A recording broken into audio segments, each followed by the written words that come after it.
Hello, my name is Samantha Fox, and this is my partner, Mike Davidson. And today for our presentation, we'll be talking about the Internet, America versus South Korea.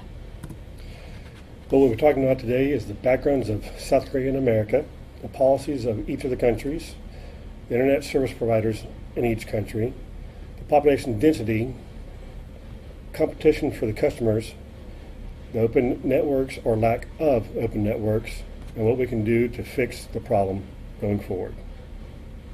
We'll talk a little bit about South Korea's background. South Korea has a little over 51 million people. It's about the size of Indiana, and it's a fairly new country because their first election was just in 1948. The population density is 10 times the global average, and Seoul alone has 10 million people, which is 2 times the density of New York. 70% of landmass is unlivable due to being a mountainous region, and this led to high-rise apartment buildings. They are also Asia's 5th largest economy and the world's 15th largest. The United States' background is that we have a population of 32.7 million people, or roughly 3.7 million square miles. We have dense population centers on coast compared to the mostly rural interior. We're also the world's top economy. Now I'll talk about South Korea's policies. Now, they have the Framework Act on Information Promotion was enacted in 1987. This policy prioritized equal access for all citizens throughout generous subsidies designed to incentivize ISPs to serve communities across the country. Billions of dollars in low-interest loans and other aid packages have created a tight bond between the public and private sector, ensuring that ISPs are open to regulatory changes while also keeping government policy nimble enough to adapt to changing conditions. By utilizing regulatory power to ensure competition and guarantee a rules-based digital ecosystem, South Korea has embraced a vision of government and corporate interest working in tandem. One example of Korea's savvy regulatory touch is the establishment of relatively high speed minimums in rural areas. These policies helped ensure that otherwise neglected communities received equal treatment by private enterprise. However, the regulations were paired with funding that allowed ISPs to lay the necessary infrastructure without incurring losses. Now I'll talk a little bit about the United States policies. The purpose of the Telecommunications Act of 1996 was to ensure that many companies could break into the market and to protect American citizens from monopolies. The reality of the situation is that only a few ISPs, or in the rural areas, none, exist, and they have marked territories, and they do not compete with one another, which is not ideal for the average American. The top countries by average internet speed, the top country is South Korea. It has around 28 megabytes per second. The U.S. ranks way down, and we have around 18 megabytes per second.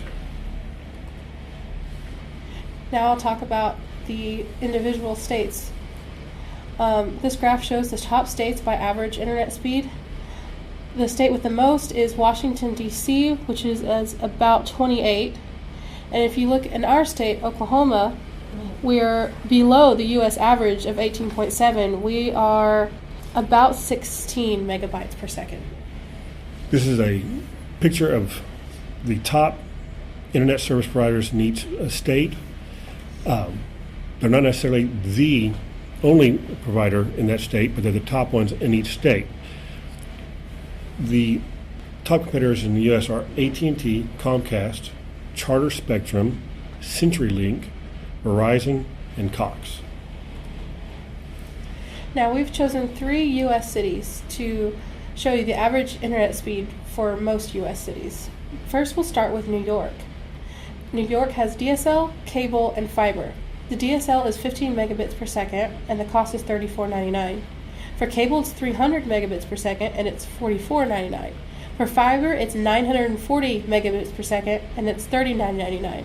However, with fiber, it only covers 72.9% of the city. And all of the DSL and the cables for all of the cities are available for 100% of the city. However, fiber, I've listed below, as they only cover portions of the city. If we move on to San Francisco, the DSL is 50 megabits per second, and the cost is $40. For cable, it's 15 megabits per second at $29. And fiber is 1,000 megabits per second, but it only covers 29.6% of the city. Now, our last city is Chicago, as the DSL is 50, the cost is $40. For cable, it's 150 megabits per second, and that's $64.99. And fiber is 50. It's only $40, but it only covers 9.6% of the city. As you can see, the DSLs range from $30 to $40.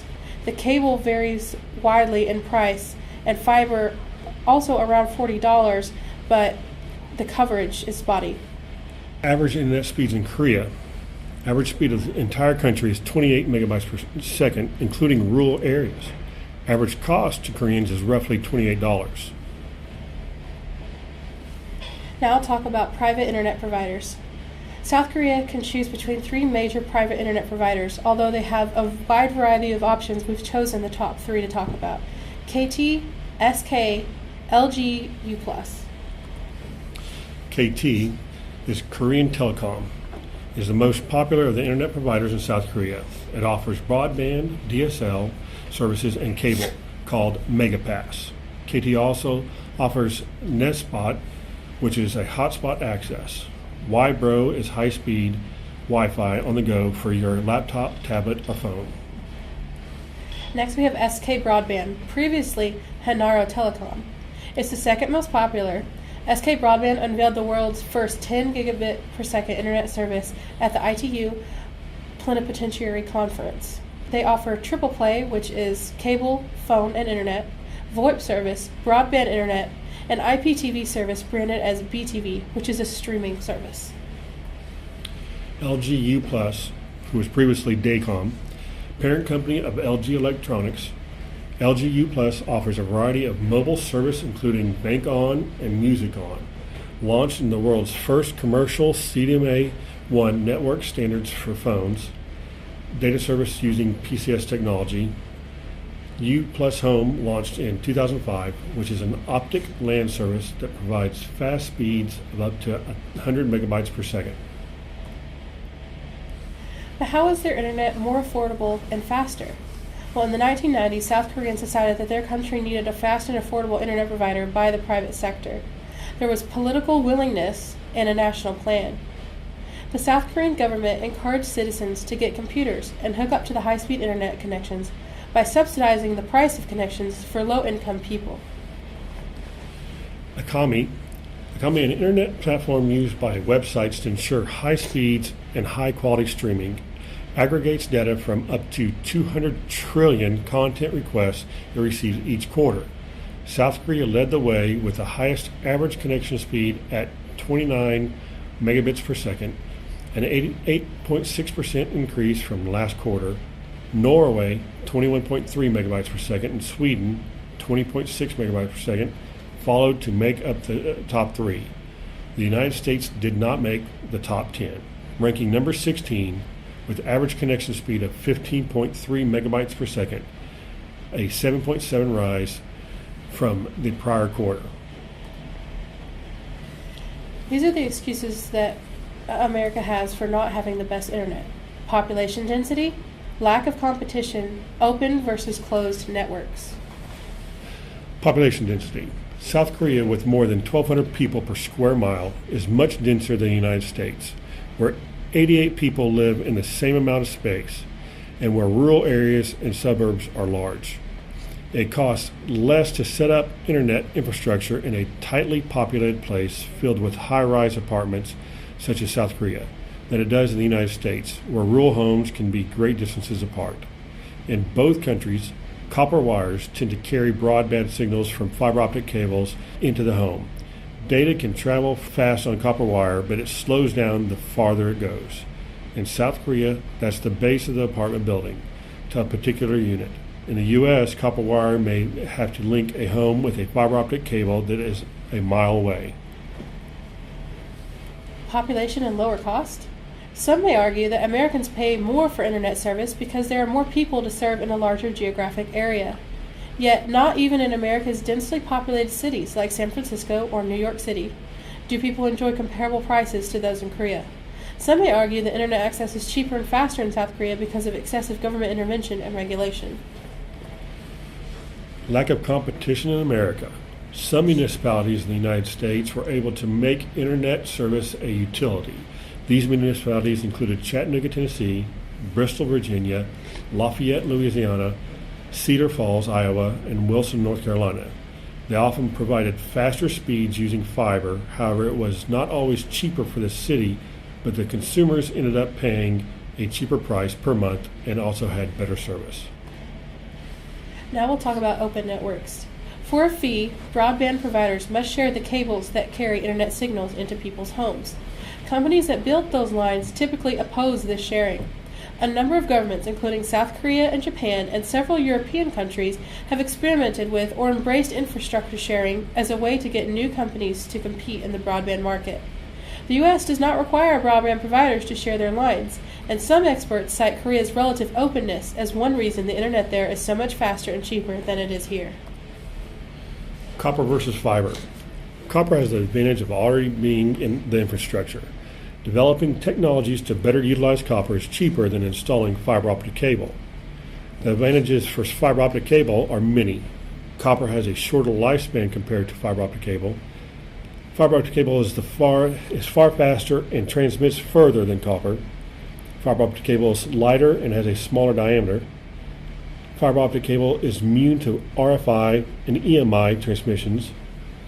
Fiber also uses less energy to transmit signal with less degradation of that signal. So how did South Korea do it?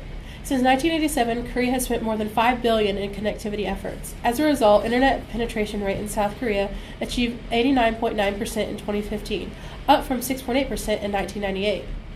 In contrast, internet penetration in the United States was only at 74.6% in 2015, despite being at a generous 30.1% in 1998.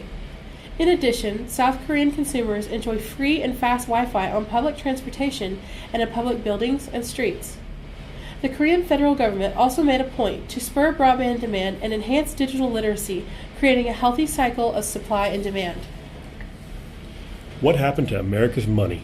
The U.S. broadband industry has spent $1.3 trillion on capital expenditures since 1996. According to the U.S. States Telecom Association, a telecom industry trade association, of that total, 69%, or about $900 billion, went into fixed broadband lines, with the remainder spent on wireless connectivity. There are about 90 million broadband households in the U.S. today. Total wired broadband investment in the U.S. since 1996 thus works out to about $10,000 per household. By contrast, public and private entities in South Korea invested a total of $32.5 billion on broadband in the decade from 1995 to 2005. Even adjusting for population, this is significantly less than what U.S. cable and telecom firms invested. Our setup and moving forward. What we have now is fiber to home, replacing traditional copper telecom wires, linking each subscriber address to the central switching station with new fiber optic cables that can support fast data transfer rates. However, fiber to the home installations can cost $2,500 to $5,000 per subscriber. We also have fiber to node, and that's what AT&T does, building fiber optic networks into residential neighborhoods, but still costs $300 to $500 per subscriber. Conclusion: South Korea is far beyond America's current situation. They are number one in internet speed and price and are 15th in world economy. America is number one in world economy, but only 16th in internet speed. If America enforces its policies and holds our ISPs to higher standards, we too can have faster and more affordable internet in the future. Attached on the last slide is our sources. Thank you.